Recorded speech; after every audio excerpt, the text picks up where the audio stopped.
ህይወቱ በዝክርና በዱዓ የታጀበ ሰው በሰላም ከጌታው ጋር መገናኘት ይችላል። የአዱንያ ፈተናዎችን ተቋቁሞ ማለፍ ይችላል። ዝክርና ዱዓ ተያያዥ ናቸው። ዝክርም ዱዓ ነው፣ ዱዓም ዝክር ነው። ዝክርን ማብዛት በዝክር ተጠምደን መጠየቅ የፈለገን የተውነውን ሐጃም ጭምር እንድናገኝና እንዲሳካልን እንደሚያደርግ ተነግሯል። እነሆ ዝክር ብዙ ፈዳኢሎችና ትሩፋቶች አሉት።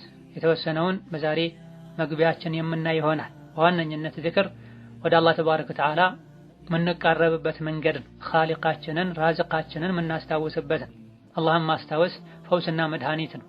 በተቃራኒው ደግሞ ደካማ የሆኑ ለራሳቸውም ይሁን ለሰው ልጆች ጥቅም ጉዳት ማስገኘት የማይችሉ የሰው ልጆችን ማስታወስና ማውሳት የቀልብ በሽታ ነው። አላህን ከያዙ አላህን ካስታወሱ ዱዓ ካበዙ ትልቁም ችግር ቀላል ይሆናል። ዱዓ ከሌለ አላህን ማስታወስ ከሌለ ትንሹም ችግር ከባድና አስቸጋሪ ይሆናል። ስለዚህ በሁሉም ሁኔታችን አላህን ስናስታውስ ሁሉም ጉዳዮቻችን ቀላል ይሆናሉ፣ ወይም ራሳቸው በቀላሉ ይስተካከላሉ፣ ችግሩ ይቀረፋል። ችግሩ እንኳ ባይቀረፍ ችግር ውስጥ እንኳ ብንሆን ችግሩን መቋቋም የምንችልበትን ኃይል አላህ ይሰጠናል። ሰላሙ አለይኩም ወረሕመቱላሂ ወበረካቱሁ። አልሐምዱሊላሂ ረቢል ዓለሚን አርረሕማኒ ረሒም ማሊኪ የውሚዲን ወሰላቱ ወሰላሙ ዐላ ነቢይል አሚን ወዐላ አሊሂ ወሰሕቢሂ ተያያዥ ህጋቶቻቸውን የምንዳሰስበት ተከታታይ ትምህርት ከመሆኑ አንፃር በአዱንያም ሰላምን ደስታን አድሎ አኺራ ላይም ጀነት እንድንገባ ያደርጋል። በዝክር ወዳጃችን አላህን ተባረከ ወተዓላ ነው የምናስታውሰው። በዱዓ የራሳችንን ሐጃ ነው ለአላህ የምንገልጸው። ሆኖም ሁለቱም ወደ አላህ የሚያቃርቡ አላህ የሚወዳቸው እርስ በርሳቸው የተያያዙ ጉዳዮች ናቸው። ሁለቱንም ልናበዛ ይገባናል። ዝክርን ከማመዘን ጋር ዝክርን ማብዛት በዝክር ተጠምደን መጠየቅ የፈለገን የተውነውን ሐጃም ጭምር እንድናገኝና እንዲሳካልን እንደሚያደርግ ተነግሯል። እነሆ ዝክር ብዙ ፈዳኢሎችና ትሩፋቶች አሉት። የተወሰነውን በዛሬ መግቢያችን የምናይ ይሆናል። በዋነኝነት ዝክር ወደ አላህ ተባረከ ወተዓላ የምንቃረብበት መንገድ ነው። ኻሊቃችንን ራዚቃችንን የምናስታውስበት ነው። አላህን ማስታወስ ፈውስና መድኃኒት ነው። በተቃራኒው ደግሞ ደካማ የሆኑ ለራሳቸውም ይሁን ለሰው ልጆች ጥቅም ጉዳት ማስገኘት የማይችሉ የሰው ልጆችን ማስታወስና ማውሳት የቀልብ በሽታ ነው። ዐውን ኢብኑ ዐብድላህ የሚባሉት ታቢዒ ሲናገሩ ይህ ወላህ ፈልዐጀቡ ሚና ወሚን ጀህሊና ከይፈ ነደዑ ደዋአ ወነቅተሒሙ ዳእ ብለዋል። ጅህልናችን አላዋቂነታችን ይገርማል። እንዴት ነው መድኃኒቱን ትተን በበሽታ ውስጥ የምንገባው ብለዋል። አላህን ማስታወስ ትተን ሰውን ስናስታውስ፣ ሰውን በመጥፎ ስናነሳ፣ በመጥፎ እንኳ ባይሆን በማላ ያዕኒ ከሰው ጋር ስለ ሰው ስናወራ በሽታ ውስጥ የገባን። አላህን ማስታወሳችን ሁሌም ተጠቃሚዎች ያደርገናል። ሰዎችን ማስታወስና ማውሳታችን ስለ ሰው ማውራታችን በምላስም ይሁን በልብ ወይም ከሳራ ውስጥ ይከተናል ወንጀል ከሆነ፣ አሊያ ደግሞ ማላ ያዕኒ ሆኖ በሚጠቅም ነገር ጊዜያችንን እንዳናሳልፍ እንቅፋት ይሆንብናል፣ ከዚክር ያዘናጋናል። በአንድ ጊዜ ሁለቱን ማስተናገድ አይቻልም። ሰውንም ማውሳት አላህንም ማውሳት አይቻልም። በተለይ ባለንበት ጊዜ ሰዎች በተለያዩ ውጥረቶችና ጭንቀቶች ተውጠዋል። አላህን ከያዙ አላህን ካስታወሱ ዱዓ ካበዙ ትልቁም ችግር ቀላል ይሆናል። ዱዓ ከሌለ አላህን ማስታወስ ከሌለ ትንሹም ችግር ከባድና አስቸጋሪ ይሆናል። ስለዚህ በሁሉም ሁኔታችን አላህን ስናስታውስ ሁሉም ጉዳዮቻችን ቀላል ይሆናሉ፣ ወይም ራሳቸው በቀላሉ ይስተካከላሉ፣ ችግሩ ይቀረፋል። ችግሩ እንኳ ባይቀረፍ ችግር ውስጥ እንኳ ብንሆን ችግሩን መቋቋም የምንችልበትን ኃይል አላህ ይሰጠናል። አላህ ተባረከ ወተዓላ እሱን ከሚያስታውሱ ጋር ነውና። በሰሞኑ ባለው ወረርሽኝ ምክንያት የሥራ ሁኔታ ተዛብቶ ሰዎች እንቅስቃሴያቸው ተገቶ ቤት የሚውሉ ከሥራ የተፈናቀሉ ለገይሪ ዛሊክ ሰዎች በመብዛታቸው ሰዎች በሕይወታቸው ደስታን አጥተዋል። ከወረርሽኙ በሽታ ይልቅ የጭንቀትና የድብርት በሽታ ያጠቃቸው ሰዎች በዝተዋል። ሙእሚን ዘንድ እንዲህ አይነት ነገር ሊኖር አይገባም። በየትኛውም ሁኔታ ላይ አላህን ተባረከ ወተዓላ ካስታወሰን በአላህ ውሳኔ ቀዷ ቀደር ካመነን ተረጋግተን መኖር እንችላለን። ዚክር ደግሞ ልብን የማረጋጋት ኃይል አለው። አለዚነ አመኑ ወተጥመኢኑ ቁሉቡሁም ቢዚክሪላህ ብሏል። እነዚያ ያመኑ አላህን በማስታወስ ልቦቻቸው ይረጋጋሉ ብለዋል። የትኛውም አይነት ሙሲባና ችግር ቢፈራረቅብን ከአላህ ካላጣላን ከዲን ካላወጣን ሙሲባው ችግሩ ቀላል። የችግሮች ሁሉ ችግር የአደጋዎች ሁሉ አደጋ አላህን መርሳት፣ አኼራን መርሳት፣ ዋናውን የአኼራውን ንግድ ማጣትና መክሰር። ህይወታችን ላይ የሚፈራረቁ አደጋዎችን የአዱንያዊ ችግሮችን ቀለል አድርገን እንድናይ ከሚያደርጉን ከሚረዱን ነገሮች መሃል አንዱ ፈተናው ሙሲባው ችግሩ ዲናችን ላይ ሳይሆን ዱንያችን ላይ መምጣቱ ነው። ከባድ ችግር ማለት ዲን ላይ የሚመጣ ነው። ከአላህ ጋር ያለን ግንኙነት መልካም እንዳይሆን የሚያደርጉ የዲን ችግሮች ናቸው፣ አደጋዎች ናቸው ሊከብዱን ሊያሳስቡን የሚገባው። የአዱንያ ችግር ቀላል፣ ስራ ማጣት፣ መታመም፣ የትዳር መበላሸት፣ የልጅ አለማግኘት ኢላ ገይሪ ዛሊክ ዱንያዊ ችግሮች ናቸው። ዚክር በማድረግ ዱዓ በማድረግ ልንቋቋማቸው ልናስተካክላቸው እንችላለን በአላህ ፈቃድ። እዚህ የአላህ ትክክለኛ ባሮች በዚክር ነው ልባቸው የሚረጋጋው፣ ሰላም የሚያገኙት። ዚክር በምንልበት ጊዜ ሰፊ ነው። በጣት እየቆጠሩ ምላስን እያንቀሳቀሱ የሚሉት ዚክር ብቻ አይደለም። ይሄን ሁሉ ማድረግና ጥቅም የሚያስገኝ የምላስ ዚክር አለ፣ የልብ ዚክር አለ፣ የተግባር ዚክር አለ። በልባችን ስለ አኼራ ማሰብ፣ የአላህን ስሞችን ማስተንተን፣ አላህን መፍራት፣ እሱን መውደድ፣ እሱን ለመገናኘት መጓጓት፣ የፈጠራቸው ፍጥረታትን ማስተንተን የልብ ዚክር ነው። ኢማን የሚጨምር ወደ አላህ የሚያቃርብ ዒባዳ ነው። 5 ወቅት ሶላትን መስገድ፣ የተቸገረን መርዳት፣ ሐጅ ዑምራ ማድረግ የአካል የተግባር ትልቅ የሚባልም ዚክር ነው። በጣም ዝቅተኛው ዚክር በምላስ የሚባል ዚክር ነው። ከምላሳችን ጋር ልባችን አብሮ ዚክር ካላለ የምላሱ ዚክር ውጤቱን ብዛም ነው የሚሆን። ስለዚህ ከዚክሮች ሁሉ ምርጥ ዚክር ምላስ፣ ልብ፣ አካላት አብሮ ያሉት ዚክር ነው። 5 ወቅት ሶላትን ጠብቆ መስገድ ትልቅ ዚክር ነው። አስሉ ዚክር ማለት ማስታወስ ማለት ነው። ስራን ትቶ ረፍትን ትቶ ሶላትን አስታውሶ ተነስቶ መስገድ፣ ፈርዱን ሱናውን ጠብቆ በወቅቱ በሱናው መሰረት መተግበር ማከናወን ትልቅ ዚክር ነው። በዚህ መልኩ በሰፊው አላህን በማስታወስ ህይወት ይረጋጋል፣ ልብ ሰላም ያገኛል። ጠግቦ በመብላት ያማረ ቤት ላይ በመኖር የፈለጉትን አይነት በመልበስ ከዱንያ የተመኙትን በማግኘት አይደለም ደስታ የሚገኘው። ዋናው የደስታ መሰረት አላህን ማወቅ ነው፣ አላህን ማስታወስ ነው፣ ሌት ተቀን ወደሱ መቃረብ ነው። ይሄን ስናደርግ ትክክለኛን ደስታ እናገኛለን። ለዚህ ነው ኢማም ኢብኑ ተይሚያ ቋሚን ደስታ የፈለገ የዒባዳን ደጅ ይጥና ያሉት። ትክክለኛ ደስታ ያለው ዒባዳ ማድረግ፣ ሱናን መከተል፣ አላህን ማስታወስ ላይ ነው። ከዚህ የራቁ ሰዎች ውጫቸው ሁኔታቸው ሲታይ ደስተኞች ቢመስሉም ውስጣቸው ግን ምድጃ ላይ እንደተጣደ ድስት በጭንቀትና በብሶት ሚንተከተክ ነው የሚሆን።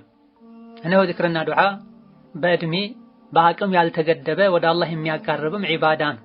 የአዱንያም የአኼራም ኸይሮች መክፈቻ ቁልፍ ነው። ይሄን ቁልፍ አላህ የሰጠው ሰው እጅጉኑ የታደለ ደስተኛ ሆኖ የሚኖር ሰው ነው። ይሄን የዚክር ቁልፍ የተነፈገ ሰው ደግሞ የኸይር በሮች ይዘጋጉበታል። በህይወቱ ደስታን ሰላምን ማግኘት አይችልም። ልቡ ሁሌ በጭንቀት ይሞላል፣ ሐሳቡ ይበታተናል። ምንጩን የማያውቀው ጭንቀትና ስጋት ይቆጣጠረዋል፣ ይውጠዋል። የሚጠቅመውን ነገር ለመስራት ወኔ አይኖረው። በተቃራኒው ደግሞ ሁሌ ዚክርና ዱዓን የሚያዘወትር ከሆነ ልቡ ይረጋጋል፣ የአዱንያ የአኼራን ሰላም ያገኛል። ነው አላህ ተባረከ ወተዓላ ዚክር አድርጉ፣ ዱዓ አድርጉ፣ ለምኑኝ፣ አስታውሱኝ ብሎ አዟል። ዚክርን ዱዓን እሱ ራሱ አስተምሯል። ነቢዩ ዓለይሂ ሰላቱ ወሰላም አስተምረዋል። ዚክርን ዱዓን በማድረግ የሚገኙ ጥቅሞችንም ተናግሯል። ለምኑኝ አስታውሱኝ ብሎ አላህ ማዘዙ፣ ዱዓን ዚክርን ማስተማሩ፣ በዚክር በዱዓ የሚገኘውን ጥቅም መንገሩ ዱዓን ዚክርን ምን ያክል አላህ እንደሚወደው የሚያሳይ። በድብቅም በገሃድም ለብቻችንም ሆነን ከሰዎች ጋር ስንሆን ሱናውን በጠበቀ መልኩ ዚክር ማብዛታችን ሸይጣን ከኛ እንዲርቅ ያደርጋል። ሀም፣ ገም፣ ጭንቀት፣ ሐዘን ከኛ እንዲርቅ ያደርጋል። ብዙ ኸይሮችን በአዱንያም በአኼራ እንድናገኝ ያደርገናል። ውስጣችን ላይ የሚመላለሱ መጥፎ ሐሳቦች እንዲወጡ፣ ልባችን ንጹህ እንዲሆን፣ ንቁ እንዲሆን ያደርጋል።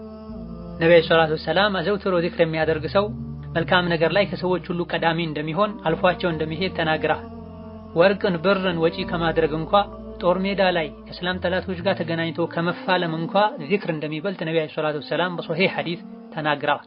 አንድ ግለሰብም ወደ ነብዩ መጥቶ ያ ረሱላህ የእስላም ህግጋቶች ብዙ ናቸው፣ ይሰሩ ነገሮች ሁሉን መስራት አልችልም፣ እንደው በቋሚነት የሚይዘውና ወደ አላህ መቃረብበትን አንድ መልካም ስራ ንገረኝ ሲላቸው ምላስህ ዚክር ከማለት አይቦዝና አይቋረጥ ብለውታል።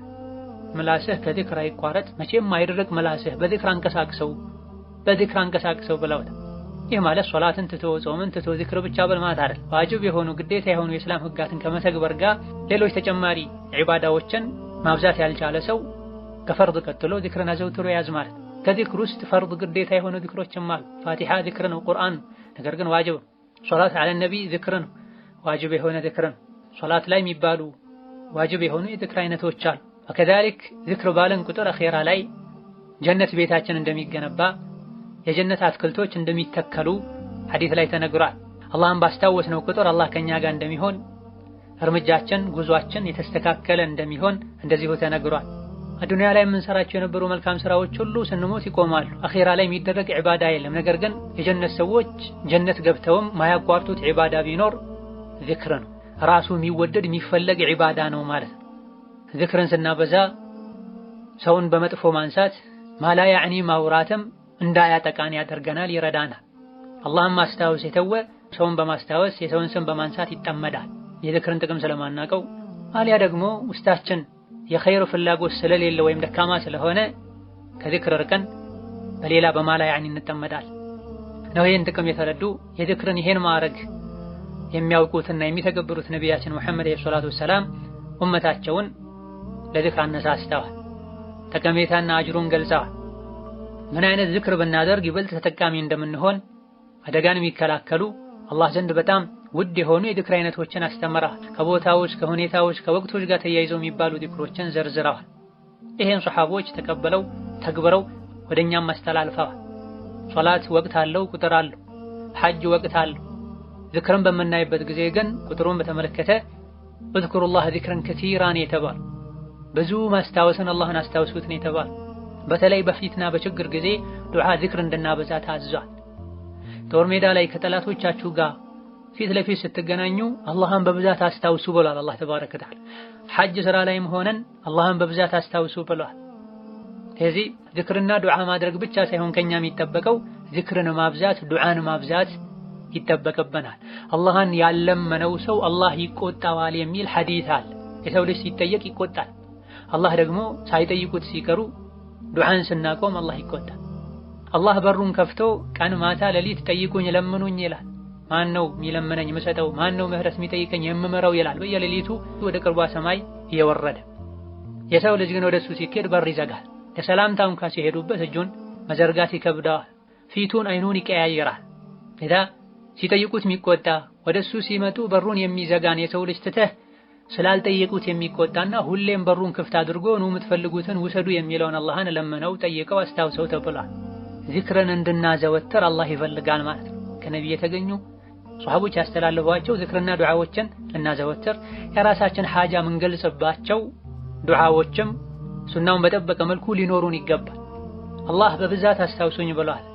አንድ ሰው ይሄን ህግ ይሄን ትእዛዝ ተግባራዊ ያደርጋል የሚባለው ቢያንስ የጧትና ማታ ዚክሮችን ጠብቆ ሲል፣ ሶላት ውስጥና ከሶላት በኋላ የሚባሉ ዚክሮችን ሲል፣ ከቤት ሲወጣ ቤት ሲገባ፣ መስጂድ ሲገባ ከመስጂድ ሲወጣ፣ ስንተኛ ስንነሳ፣ እንቅልፍ ላይ ሆነን በየመሃሉ ስንነቃ ስንባን፣ አያ ደግሞ የሚያስደነግጡ ሁኔታዎች ሲኖሩ እንቅልፍ ውስጥ የሚባሉ ዚክሮችን ስንል፣ ምግብ ስንበላና ስንጠጣ፣ ስንጀምር ስናበቃ፣ ግብረ ስጋ ግንኙነት ሲደረግ፣ መጓጓዣ ላይ ስንወጣ፣ ጉዞ ላይ ስንሆን፣ የሚያስደስትና የሚያስከፋን ነገር ስናይ፣ በአደጋ ጊዜ በደስታ ጊዜ ዝናብ ሲዘንብ የነጎድጓድ ድምፅ ስንሰማ፣ መጸዳጃ ቤት ሲገባና ሲወጣ፣ በደስታና በሐዘን ጊዜ የሚባሉ የዚክርና የዱዓ አይነቶች አሉ። እነዚህ ከሁኔታዎች ከወቅቶችና ከቦታዎች ጋር ተያይዘው የተደነገጉ ዚክርና ዱዓዎችን ስናደርግ ነው በብዛት አላህን አስታውሰናል ማለት የሚቻለው። እዝኩሩላህ ዚክረን ከቲራ ወሰቢሑሁ ቡክረተን ወአሲላ ብሏል አላህ ተባረከ ወተዓላ። አላህን በብዛት አስታውሱት ማለዳና ምሽት ላይም አላህን አጥሩት ብሏል። የጧትና ማታ ዚክር በሉ ማለት። አንድ ሰው መቼ ነው በብዛት አላህን አስታውሷል ማለት የሚቻለው ተብለው ተጠይቀው መልስ የሰጡ ቀደምት ዑለሞች አሉ። አቡ ዐምር ብን ሶላህ የጧትና ማታ ዚክርን ካለ፣ ቀንና ማታ ላይ ሁኔታዎች ሲቀያየሩ የሚባሉ ዚክሮችን ካለ በብዛት አላህን ካስታወሱ ሰዎች ይመደባል ብለዋል። ሙጃሂድ የሚባሉት ታቢዒ አንድ ሰው በብዛት አላህን ከሚያስታውሱ ሰዎች ሊመደብ የሚችለው ቆሞም ቁጭ ብሎም ተጋድሞ ተኝቶም አላህን ሲያስታውስ ነው ብለዋል። ኢብኑ ዐባስ ረሒመሁላህ ተዓላ ከሶላት በኋላ ዚክር ካለ፣ ጠዋትና ማታ ዚክር ካለ፣ ተኝቶም ዚክር ካለ፣ ከእንቅልፉ ሲነቃም ዚክር ካለ፣ ሲሄድ ሲመጣ ቤቱ ውስጥም ከቤት ውጪም ዚክር ያደረግ እንደሆነ በብዛት አላህን ከሚያስታውሱ ሰዎች ይሆናል ብለዋል። በብዛት አላህን የሚያስታውሱ ሰዎች ምንዳቸው ምንድነው ያለን እንደሆነ ወዛኪሪነ አላህ ከቲራን ወዛኪራት አዐደ አላሁ ለሁም መግፊረተን ወአጅረን ዐዚማ ብለዋል። ብዙ አላህ የሚወዳቸው ባህሪያቶችን ከዘረዘረ በኋላ በብዛት አላህ የሚያስታውሱ ወንዶችና በብዛት አላህን የሚያስታውሱ ሴቶችም አላህ ተባረከ ወተዓላ ምህረትና ትልቅ ምንዳን አኺራ ላይ አዘጋጅቶላቸዋል ብሏል። ዚክር ማለቱ ብቻ በቂ አይደለም። የነቢይን ሱና ተከትሎ የተባለ የተደረገ ሊሆን ይገባል። ዱንያዊም አኺራዊም የተሟላ አጅር እናገኝበት ዘንድ አደቡን፣ አኳኋኑን፣ አፈጻጸሙን ነብዩ ሰለላሁ ዐለይሂ ወሰለም አስቀምጠዋል። እዘን ዱዓ በምናደርግበት ጊዜ ሱናውን ተከትሎ መሆን እንዳለበትም ልንዘነጋ ይገባል። ነብዩ ሰለላሁ ዐለይሂ ወሰለም ባላደረጉት ሱሐቦች ባላደረጉት መልኩ ዚክር የሚያደርጉ ዱዓ የሚያደርጉ ሰዎች ዚክር፣ ዱዓ፣ ሶላዋት፣ እስትግፋር ኢላ ገይሪ ዛሊክ ዒባዳን ወደ አላህ የሚያቃርብ ነው። አላህ አስታውሱኝ ብሎ አዟል። ለምኑኝ ብሏል። አስታውሱኝ ለምኑኝ ብሎ አላህ ካዘዘ ዒባዳ ነው ማለት ነው። ዒባዳ ደግሞ አፈጻጸሙ ከነቢይ ነው የሚወሰደው። ለዚክር በጣም ጉት ያላቸው ዚክር ማድረግ ላይም ጠንካራ የሚባሉ ብዙ ሰዎች አሉ። ነገር ግን የሚያደርጉት ዚክር ከነቢይ የተገኘ አይደለም። ዚክሩ ራሱ ከነቢይ የተገኘ ሊሆን ይችላል። አፈጻጸሙ ግን ነቢይ ሱሐቦች ባደረጉት መልኩ አይደለም። ይሄ ከሳራ ነው የሚሆን። ዚክር እንውደድ፣ ዚክር እናብዛ። ነገር ግን በምን መልኩ ነው ዚክር የምንለው? እንዴት ነው ዱዓና ዚክራችን? በሱናው መሰረት ነው ወይ? ነቢይ እንዲህ ነበረው የሚያደርጉት? ሱሐቦች እንዲህ ነበረው የሚያደርጉት? ይሄ ልብ መባል አለበት፣ መልስ ማግኘት አለበት። ሱናን ተከትሎ የሚሰራ ትንሽ ጥራት ያለው ዒባዳ ሱናን ሳይከተል ከሚደረግ ብዙ ዒባዳ አላህ ዘንድ የተሻለና ተወዳጅ ነው። አሰጋገዱ ላይ ነቢይ እንደምንከተለው ዚክርና ዱዓም ላይ ነቢይን መከተል አለበት። ይሄን ሱናም ጠብቀን ዚክር በምናደርግበት ጊዜ ሌላ ብዙዎቻችን የምንዘነጋ ወሳኝ ነጥብ አለ። ዚክር ስናደርግ ዚክሩ በመላሳችን ብቻ መሆን የለበትም። ቁጥሩን መሙላት ላይ ብቻ መጨነቅ የለብንም። ይልቅ ዚክርና ዱዓው አላህ ዘንድ ተቀባይነት እንዲያገኝ፣ ግቡን እንዲመታ፣ ጠቃሚ እንዲሆን ከልብ የመነጨ ሐሳብን ሰብስቦ የሚደረግ ዚክርና ዱዓ ሊሆን ይገባል። ሐሳባችን ሌላ ዓለም ሆኖ መላሳችን ብቻ ዚክርና ዱዓ ቢያደርግ ብዙ ጠቀሜታ አይኖረው። ለዛ ኢብኑል ቀይም ረሒመሁላህ ተዓላ አልፈዋኢድ በተሰኘው ድንቅ ክታባቸው ላይ ወአፍደሉ ዚክሪ ወአንፈዑሁ ማ ዋጠአ አልቀልቡ ሊሳና ወካነ ሚነ አልአዝካሪ ነበዊየቲ ወሸሂደ ዛኪሩ መዓኒየሁ ወመቃሲደሁ ብላ ከዚክሮች ሁሉ ይበልጥ ጠቃሚ ዚክር ማለት ልብና ምላስ ተገጣጥመው በአንድ ያሉት ዚክር ነው። ወካነ ሚነ አልአዝካሪ ነበዊየቲ ከነቢይ የተገኘ ዚክር ነው። ወሸሂደ ዛኪሩ መዓኒየሁ ወመቃሲደሁ ዚክሩን የሚያደርገው አካል የዚክሩን ትርጉምና ዓላማውን ተረድቶ የሚያደርገው ዚክር ነው ብላ። ይህ በጣም ወሳኝ ልብ ልንለው ልንረዳው፣ ሁሌም ዚክር ስናደርግ ፊት ለፊታችን ልናደርገው የሚገባ ንግግር ነው። ከዚክሮች ሁሉ ይበልጥ ጠቃሚ ዚክር ልብና ምላስ አብሮ በጋራ ያደረጉት ዚክር ነው። ዱዓም ላይ ይሄን ነው የምንለው። እጃቸውን ወደ ሰማይ አንስተው ወደ ግራ ወደ ቀኝ እያዩ ዱዓ አደርጋለሁ የሚሉ ሰዎች አሉ።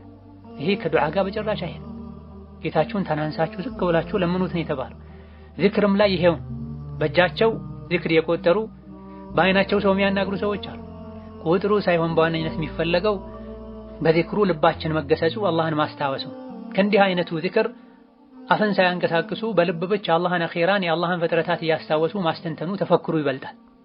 ለዛ ከዚክሮች ሁሉ ምርጥ ዚክር ልብና ምላስ አብረው በጋራ ያሉት ከነቢዩ የተገኘ ሰዎች ዝም ብሎ የገጣጠሙት ሳይሆን ዚክር የሚያደርገው አካል እንዲሁ ዱዓ የሚያደርገው አካል ትርጉሙንና ዓላማውን ያወቀው ዚክርና ዱዓ ነው። ይሄን ማድረግ የምንችለው ይህ ሊሳካልን የሚችለው ስለ ዚክር ስለ ዱዓ ስንማር፣ ቁርአን ሐዲስን መሰረት ሳያደርጉ ዝም ብለው ተገጣጥመው የተጻፉ የዚክር አውራድ የተባሉ መጽሐፍትን ተተን ቁርአንን ሐዲስን መሰረት አድርገው ሐዲስ በሚያውቁ ሰዎች የተጻፉ ዚክሮችን ይዘን ክታቦችን አጥንተን ዱዓና ዚክር ስናደርግ በተለያዩ በተለይ ሶፊያ ጥሩቆች ላይ እንዲህ አይነት ወቅት ዚክር እንዲህ አይነት ወቅት ዱዓ እያሉ ገጣጥም ይጻፏቸዋል። የማታ ዚክር፣ የማታ አውራድ፣ የጠዋት አውራድ ብለው ይጻፏቸዋል። አውራዱ በሱና ሊሆን ይገባል። በሱና ካልሆነ ዋጋ አይኖርም፣ ከነቢይ ያጣላል። አውራድ ወይም ውርድ ማለት አንድ ወቅቱን ጠብቆ የሚደረግ ዒባዳ ማለት ነው። የሶላት ሊሆን ይችላል፣ የቁርአን ሊሆን ይችላል፣ የዚክር ሊሆን ይችላል። ከመግሪብ እስከ ዒሻ አለያ ደግሞ ሐሙስ ማታ ወይም ጁሙዓ ቀን እያሉ ለዛ ወቅት ለዛ ሰዓት ዚክር ዊርድ ወይም አውራድ ለመገደብ ደሊል ያስፈልገዋል። ዱዓ አይደለም ወይ ምን ችግር አለው ሊሉ ይችላሉ ሰዎች። አፈጻጸም ላይ ወቅት ላይ ገድቦ አንድን ዱዓ ለመፍጠር ሰዎችን ወደዛ ለመጣራት ከነቢይ ከሰሐቦች ማስረጃ ያስፈልገዋል። ሻሂድ ዱዓው በሱና መሆን አለበት፣ ዚክሩ በሱና መሰረት መሆን አለበት። ይሄን የምናውቀው ቁርአን ሐዲስን ስንማር የሰለፎችን መንገድ ስናውቅ ነው። ደጋግ ቀደምቶች ሶላትን፣ ዘካን፣ ሐጅ እንዳስተማሩት ሁሉ ዚክርና የዚክር አደብንም ጭምር አስተምረዋል። ተማሪዎቻቸው ለዚክርና ለዱዓ ለረቃኢቅ ቀልብን ለሚያረጥቡ ስነ ምግባርን ለሚያስተካክሉ ነጥቦች ትኩረት እንዲሰጡ መክረዋል። ከጥንት ጀምሮ የሐዲስ ዑለሞች ሊቃውንቶች የፈዳኢል አልአዕማልና የዚክር ክታቦችን ለተማሪዎቻቸው ያስተምራሉ። አልፎ ሁሌ ሐዲስን ብቻ አሕካምን ብቻ መማሩ በተወሰነ መልኩ ቀልባችን ጠንከር እንዲል ያደርጋል። በየመሃሉ አላህ እንዲያስታውሱ አኺራ እንዲያስታውሱ የሚያደርጉ የዙህድ የረቃኢቅ ክታቦች መነበብ አለባቸው ብላ። ከዚህም ነው ኢማም አሕመድ፣ ኢብኑል ሙባረክ፣ ሀናድ ሌሎችም አዙህድ የተሰኙ ክታቦችን ጽፈዋል። በዚህ ክታቦቻቸው ውስጥ ቀልብ የሚያረጥቡ ወደ አላህ የሚያቃርቡ ነጥቦች እንዳስዋል። ከዚህ አንዱ ዚክርና ዱዓ። ባለንበት ጊዜም ይሄ ክፍተት በሰፊው ይታያል። ብዙ ሰዎች የተለያዩ ህግጋትን ይማራሉ። ነገር ግን ዚክርና ዱዓ ላይ፣ ረቃኢቅ ላይ፣ ዙህድ ላይ ክፍተቶች አሉ። ዐምር ብኑ ቀይስ የሚባሉ 134ኛው ዓመተ ሂጅራ ላይ የሞቱ ኢማም ሲመክሩ ምን ብለዋል? ወጀድና አንፈዐል ሐዲስ ለና ማ የንፈዑና ፊ አምሪ አኺረቲና መን ቃለ ከዛ ፈለሁ ከዛ ብለዋል። ከነቢዩ ሰለላሁ ዐለይሂ ወሰለም ሐዲሶች ውስጥ ይበልጥ ለኛ ጠቅሞን ያገኘነው አኺራችን ላይ የሚጠቅሙን ነገሮችን የሚገልጽልንን ሐዲስ ነው። እንዲህ ያለ እንዲህ አለለት፣ እንዲህ ያለ እንዲህ አለለት የሚሉ ሐዲሶች ናቸው ይበልጥ የጠቀሙን ብላ። ጠዋትና ማታ 10 ጊዜ ላ ኢላሀ ኢለላህ ወህደሁ ላ ሸሪከ ለሁ ለሁል ሙልኩ ወለሁል ሐምዱ ወሁወ ዐላ ኩሊ ሸይኢን ቀዲር ያለ ሰው ይሄን ያገኛል። 100 ያደረገው ደግሞ ይሄን ያገኛል። ሐዲስ ላይ ተቀምጧል። ወደፊት የምናጠናው ይሆናል። ሶላት ዐለ ነቢ ማውረድ ይሄን ነው የምናገኘው። 100 ጊዜ አስተግፊሩላህ በማለት ይሄን ነው የምናገኘው። ሱብሃንአላህ ቢሐምዲሂ ስንል ይሄን ነው የምናገኘው። ይሄ ከሐዲሶች ሁሉ ይበልጥ የጠቀመን ሐዲስ ይሄ ነው፣ አኺራችንን የሚያስተካክልልን ሐዲስ ነውና ብለዋል። ማዕነል ሐዲስ አልኸጢቡል በግዳዲ የሚባሉት ሌላኛው የሐዲስ አዋቂ አልጃሚዕ ሊአኽላቅ ራዊ ወአዳብ ሳሚዕ በተሰኘው ድንቅ ወሳኝ ክታባቸው ላይ ወዩስተሐቡ አይደን ኢምላኡ አሐዲስ ተርጊብ ፊ ፈዳኢል አልአዕማል ወማ የሑሱ ዐለል ቂራአቲ ወገይሪሃ ሚነል አዝካር ብላ። መልካም ስራን እንድንሰራ የሚያነሳሱ ሐዲሶችን መናገር ያስፈልጋል፣ ይወደዳል ብለዋል። ኢማሙ ዘሀቢም ረሒመሁላህ ተዓላ ወልዕልሙ አለዚ ፊ ፈዳኢል አልአዕማል ሚማ የሲሑ ኢስናዱሁ የተዐየኑ ነቅሉሁ ወየተአከዱ ነሽሩሁ ወየንበጊ ሊልኡመቲ ነቅሉሁ ብላ። የመልካም ስራ ትሩፋቶችን የሚዘረዝሩ ሰነዳቸው ትክክል የሆነ ሐዲሶችና እውቀቶች ለኡማው ማሰራጨቱ ግዴታ ይሆናል፣ በጥብቅ አስፈላጊ ይሆናል። ኡማውም ከትውልድ ትውልድ ሊያስተላልፈው ሊቀባበለው ይገባል ብላ። አሚሩል ሙእሚኒን ፊል ሐዲስ የሚባሉ ሹዕባ ኢብኑል ሐጃጅ ረሒመሁላህ ተዓላ ውዱእ ካደረጉ በኋላ የሚደረገውን ዚክር ትሩፋት በተመለከተ አንድ ሐዲስ ሰምተው ነበር። የዚህን ሐዲስ ትክክለኝነት ለማጣራት ከአንድ ሀገር ወደ ሌላ ሀገር ጉዞ አድርገዋል፣ ተሰደዋል። ደጋግ ቀደምቶቻችን ይሄን ያሉት ይሄን ያደረጉት የዱዓን የዚክርን ደረጃ ስላወቁን። ዚክርና ዱዓን ማዘውተር ማብዛት የዲን ጥንካሬ ምልክት ነው። በማይረባና በማይጠቅም ምናልባትም አላህ ዘንድ በሚያስጠይቅ ንግግር ምላሳችን እያንቀሳቀሰን ከመዋል ይልቅ አላህን በማጥራት አላህን በማወደስ ዱዓ በማድረግ ረክዓቴን በመስገድ ቁርአን በመቅራት ጊዜያችን ልናሳልፍ ይገባናል። ዚክር ዱዓ መልካም ስራ ከብዶን የማይጠቅሙ አልፎም በዲን የተከለከሉ ነገሮች ቀለውን ገርተውልን በእነሱ ጊዜያችንን የምናሳልፍ ከሆነ ከሳሪዎች መሆናችንን ልናቅ ይገባናል። ኢማም አሕመድ ዘግበውት አልባኒ ሶሒህ ባሉት አተር ላይ ሙዓዝ ብኑ ጀበል ረዲየላሁ ዐንሁ ወአርዳ ማ ሸይኡን አንጃ ሚን ዐዛቢላሂ ሚን ዚክሪላህ ብላ። የቅያም ቀን ከአላህ ቅጣት የሚያድን ምንም ነገር የለም አላህን እንደማስታወስ ብላ። ይህ የተባለው ትክክለኛ ዚክር ከወንጀልም ጭምር ስለሚያርቅ ነው። በልቡ በምላሱ በተግባሩ አላህን የሚያስታውስ ሰው ከወንጀል ይርቃል፣ በኸይር ሥራ ጊዜውን ያሳልፋል። ሁሌ አላህን የሚያስታውስ ሰው ቀልቡ ሕያው ይሆናል። ስለ አላህ ተባረከ ወተዓላ ላይ ተቅን ያስተነትናል፣ ያስባል። ቀልብ ግን ከዚህ ባዶ ከሆነ ይታመማል፣ አልፎ ሁሉ ይሞታል። እዘን ወደ አላህ የምናደርገው ጉዞ ያማረ የተስተካከለ እንዲሆን የህይወት ጫናዎችን መቋቋም እንድንችል ዚክር ልናበዛ ይገባናል። ውስጣዊም ውጫዊም ጥንካሬ እናገኛለን። ፋጢማ ረዲየላሁ ዐንሃ ለነብዩ ሰለላሁ ዐለይሂ ወሰለም ቤት ስራ የሚያግዘኝ ሰራተኛ ፈልጋለሁ አንድ ባሪያ ይሰጠኝ ባለቻቸው ጊዜ ከዚህ የተሻለን ነገር ለጠቁማችሁ እንደ በላዋቸዋል። ለዓሊም ለፋጢማ አዎን ሲሏቸው ሁሌ ሲተኙ ሱብሃንአላህ ወልሐምዱሊላህ ወላሁ አክበር የሚለውን ዚክር 33 ጊዜ እንዲሉ አስተምረዋቸዋል። ይህ ከሰራተኛ ይሻላል ብለዋቸዋል። ዚክር አካላዊ ጥንካሬም ጭምር ይሰጣል ማለት። ነገር ግን ላለመደው ሰው ቋጥኝን ከመሸከም የበለጠ ከባድ ሊሆን ይችላል።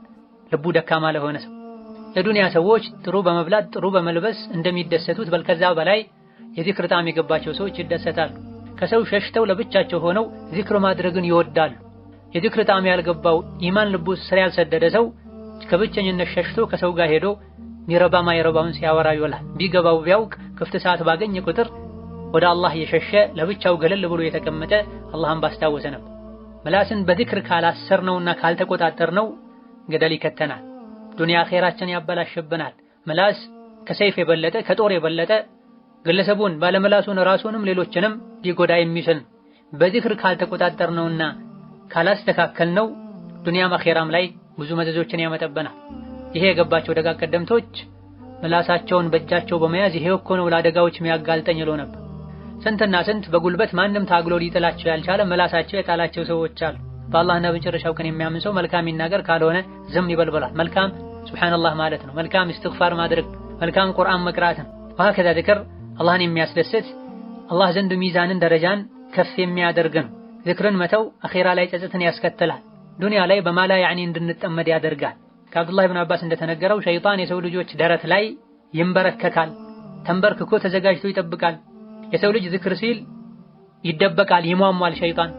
የሰው ልጅ ዝክር ማለትን ሲተው ደግሞ ሸይጣን ተነስቶ ልቡ ላይ ስራውን መስራት ይጀምራል ብላ። ስለዚህ ዝሙት የሚያስቡ፣ ስርቆትና ዝርፊያ የሚያስቡ፣ ሰው መግደል የሚያስቡ፣ የተለያዩ ወንጀሎችን የሚያቅዱ ሰዎች ሸይጣን ልባቸው ላይ ተቀምጦ የሚያነሳሳቸው እሱን ዝክር ስንል ከልባችን ተጠራርጎ ይወጣል፣ ከኛ ይርቃል ነው። ስለ ዝክር ብዙ ማለት ይቻላል። ዋናው የዝክርን ጠቀሜታ ትሩፋት ማወቁ ሳይሆን መስራቱ መተግበሩን። ቀኑን ሙሉ ዝም ብሎ መዋልም ተገቢ አይደለም። ቀኑን ሙሉ ማላ ያዕኒ ያወሩ መዋልም ተገቢ አይደለም። ክፉን ነገር መጥፎን ነገር ከመናገር ዝም ማለት ይሻላል። ዝም ከማለት አላህን ማስታወስ፣ አላህን ተባረከ ወተዓላ ማወደስ የተሻለ። ዝክርና ዱዓ ሁለት አይነት ነው፣ ሙቀየድና ሙጥለቅ ይባላል። ሙቀየድ ማለት በቁጥር በቦታ የተገደበ ማለት፣ ከዛ መጨመር የማይቻል። ሌላ ሙጥለቅ ይባላል፣ አይነቱ በዲን የተፈቀደ የሆነ ነገር ግን በቁጥር በቦታ ያልተገደበ። አንደኛው ሙቀየድ በሁኔታ በቁጥር በቦታ የተገደበ፣ ይሄን ቦታውን ቁጥሩን ቀይሮ ማለት አይቻል። ሌላ ደግሞ ሙጥለቅ ይሆናል፣ በመሰረቱ አይነቱ በዲኑ የተፈቀደ ነው፣ ነገር ግን በቁጥር በቦታ የተገደበ አይደለም። ቀኑን ሙሉ ሱብሃንአላህ ሱብሃንአላህ ስንል፣ አስተግፊሩላህ አስተግፊሩላህ ስንል መዋል እንችላለን። በፈለግነው ጊዜ አላህን መለመን እንችላለን። በዚህ ሰዓት እንዲህ አይነት ዱዓ ማድረግ፣ በዚህ መልኩ ተገድቦ ዱዓ ማድረግ ሱና ነው። ሳን አኳኋኑ አፈጻጸሙ ላይ አዲስ ነገር ሳንፈጥር በዚህ ደርሳችን ላይ እንዳሰው ከሁኔታዎች ከወቅቶች ጋር ተያይዞ የሚባልን ዝክርና ዱዓን እነሆ እያንዳንዱ ሙስሊም ከምግብ ከመጠጥ በላይ እንዲህ አይነቱ ዝክር ያስፈልገዋል። ሲተኛ፣ ሲነቃ፣ ሲቀመጥ፣ ሲቆም፣ ሲገባ፣ ሲወጣ የሚባሉ ለህይወት በጣም አስፈላጊ የሚባሉ የዝክር አይነቶች አሉ። ከእንቅልፋችን ከነቃንበት ጀምሮ ውለን እስክንተኛ ድረስ የሚባሉ የዝክር አይነቶች አሉ። ተኝተንም ጭምር አልጋ ላይ ፍራሽ ላይ ሆነን የምናደርጋቸው የዝክርና የዱዓ አይነቶች አሉ። ይሄን ጠብቀን ስናደርግ ነገሮች ገርበገር ይሆናሉ። ከሸይጣን እንጠበቃለን፣ ከአላህ ተባረከ ወተዓላ ቅርብ እንሆናለን። ኢማም ሙስሊም በዘገቡት ሐዲስ ነብዩ ሰለላሁ ዐለይሂ ወሰለም በሁሉም ሁኔታቸው ላይ ዚክር ሉ ነበር ተብሏል። በተለይ ከሁኔታ ጋር የተያዙ ከወቅት ጋር የተያዙ ዚክሮችን ልንተው አይገባን። ጋፍልና አላህን የሚያስታውስ ሰው መለያውም ይሄ ነው። ዝም ብሎ ምግብ ፊት ለፊቱ እንደተቀመጠለት አንስቶ የሚጎርስ ሰው አለ። ሲተኛ እንደዚሁ ሄዶ የሚጋደም ሰው አለ። በአንጻሩ ደግሞ ምግብ ሲቀርብ አደቡን ጠብቆ ዝክር ብሎ የሚበላ፣ ወደ መኝታው ሲገባም እንደዚሁ የሚባሉ የሚደረጉ አደቦችን ዝክር ዱዓዎችን አድርጎ የሚተኛ ሰው አለ። እንዲህ አይነቱ ሰው ሱናውን ጠብቆ ሲተኛ መላኢካ ጠብቆት እንደሚያደር ተነግሯል። መንገድም ላይ እንደዚሁ ከፍታ ላይ ስንወጣም ይባላል፣ ቁልቁል ስንወርድም ይባላል፣ ስንለብስ ልብስ ስናወልቅ ምንለው ምናደርገዋል። ነብዩ በሁሉም ሁኔታቸው ላይ ዚክር ያደርጉ ነበር ማለት ይሄ ነው። ይሄን ስናደርግ ነው ኢማናችን ጠንካራ የሚሆን ነገሮችን መቋቋም የምንችለው የተውሂድ የኢማን ምንነት የሚገባን። ከነብዩ ሰለላሁ ዐለይሂ ወሰለም የተገኙ ዚክሮች በሙሉ ውስጣቸው ላይ ተውሂዳል፣ ተወኩላል፣ ኢስቲዓናል። ተውሂድን ከዚክር መማር እንችላለን፣ ከዱዓ መማር እንችላለን። ከሐላል ከሐራም ከሚደረጉ ከሚከለከሉ ነገሮች ተውሂድ መማር እንችላለን። ተውሂድ ማለት ዒባዳችንን እንቅስቃሴያችን በሙሉ ለአላህ ብቻ ማድረግ ማለት ነውና ከዛ አንዳንድ አዝካሮች ላይ ለአላህ ብሎ ይሄን ያለ ለአላህ ብሎ እንዲህ ያደረገ ተብሏል። ኢኽላስንም ጭምር ያስተምረናል። በመሆኑም በቀጣይ ደርሶች ከሁኔታና ከወቅቶች ጋር ተያይዞ የሚባሉ ዚክሮችን ለማወቅ ልንዘጋጅ።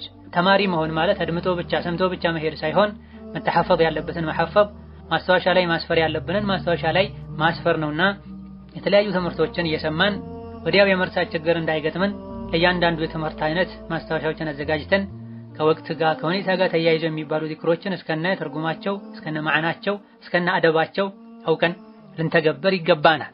በአዱንያ ሰላምን፣ መረጋጋትን፣ ሰኪናን፣ ጥንካሬን የሚፈልግ አኺራ ላይ ወንጀሉ ተራግፎለት ትልቅ የጀነት ማዕረግን ሙሉ ጸጋን የሚፈልግ ዚክርና ዱዓን ሸሪዓን በጠበቀ መልኩ ሊያዘወትር ይገባዋል። አላህ ተባረከ ወተዓላ ለሁላችንም ያግራልን ያግዘን። በቀጣይ አንድ ሁለት ደርሶች ወሳኝ የሚባሉ ከዚክርና ዱዓ ጋር የተያያዙ ፍቅህና አህካሞችን አስቀድመን ከዛ በኋላ በቅደም ተከተል ቀንና ማታ የሚባሉ ከሁኔታዎች ጋር ተያይዘው የሚደረጉ ዚክርና ዱዓዎችን የምንዳስስ ይሆናል። ወላሁ ተዓላ አለም። ሰላም አለይኩም ወራህመቱላህ ወበረካቱ።